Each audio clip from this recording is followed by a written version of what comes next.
حضرت ابو ہریرہ رضی اللہ تعالی عنہ بیان کرتے ہیں، رسول اللہ صلی اللہ علیہ وآلہ وسلم نے فرمایا، قیامت کے دن لوگ سخت پریشانی اور گھبراہٹ میں ہوں گے۔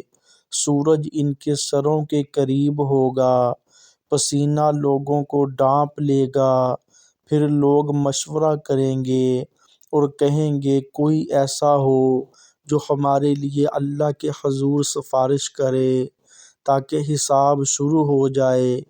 لوگ سب سے پہلے حضرت آدم علیہ السلام کے پاس جائیں گے اور کہیں گے آپ انسانوں کے باپ ہیں، اللہ نے آپ کو اپنے ہاتھ سے پیدا کیا، فرشتوں کو آپ کو سجدہ کرنے کا حکم دیا، جنت میں رکھا، ہمارے لیے سفارش کریں۔ حضرت آدم علیہ السلام کہیں گے آج میں اس کے لائق نہیں، میں نے شجر ممنوعہ کا معاملہ کیا، تم نوح علیہ السلام کے پاس جاؤ۔ پھر لوگ حضرت نوح علیہ السلام کے پاس جائیں گے، وہ کہیں گے میں اس کے لیے مناسب نہیں، تم ابراہیم علیہ السلام کے پاس جاؤ۔ پھر لوگ حضرت ابراہیم علیہ السلام کے پاس جائیں گے، وہ کہیں گے میں اس کے لائق نہیں، تم موسیٰ علیہ السلام کے پاس جاؤ۔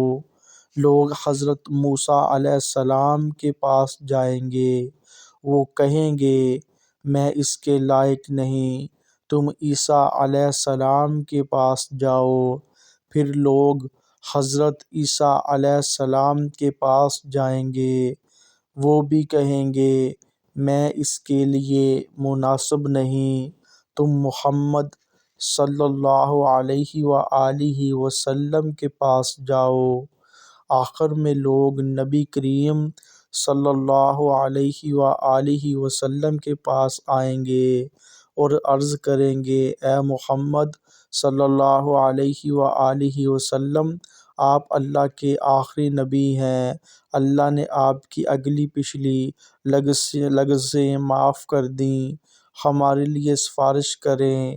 نبی کریم صلی اللہ علیہ وآلہ وسلم فرماتے ہیں میں کہوں گا میں ہوں اس کے لیے، پھر میں اللہ کے عرش کے نیچے سجدے میں گر جاؤں گا اور اللہ ایسی حمد و ثنا مجھے سکھائے گا جو کسی کو پہلے نہیں سکھائی گئی۔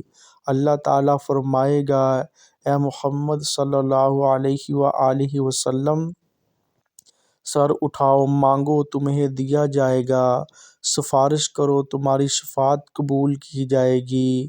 پھر میں سجدے سے سر اٹھا کر کہوں گا اے رب میری امت، میری امت۔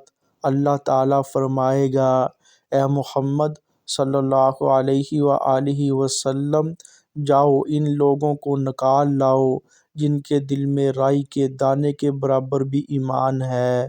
پھر میں دوبارہ سجدہ کروں گا، اللہ پھر فرمائے گا جاؤ ایسے لوگوں کو نکال لاؤ جن کے دل میں ایمان کا ایک نہایت معمولی ذرہ بھی موجود ہے۔